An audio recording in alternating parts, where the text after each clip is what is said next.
কাজটা হলো। আচ্ছা ঠিক আছে, তুই যা, আমি দেখছি। ঠিক আছে ম্যাডাম। একটা কাজের মেয়ের কথায় আমি আমার বরকে অবিশ্বাস করব? না না, এটা ঠিক হচ্ছে না।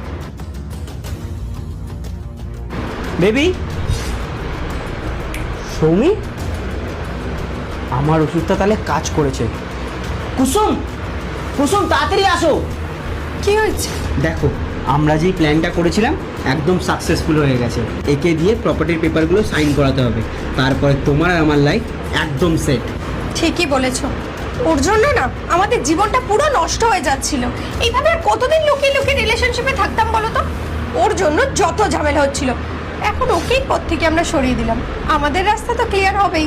হ্যাঁ, বেশি সময় নষ্ট করো না, তাড়াতাড়ি পেপারটা দাও।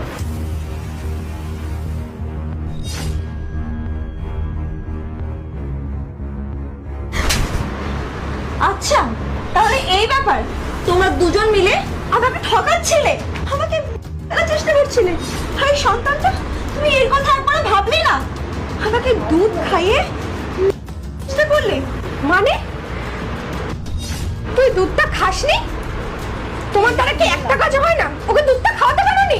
দুধটা খেলে ভালোই হতো বল, তাহলে আমার সমস্ত প্রপার্টি সম্পত্তি সব তোদের নামে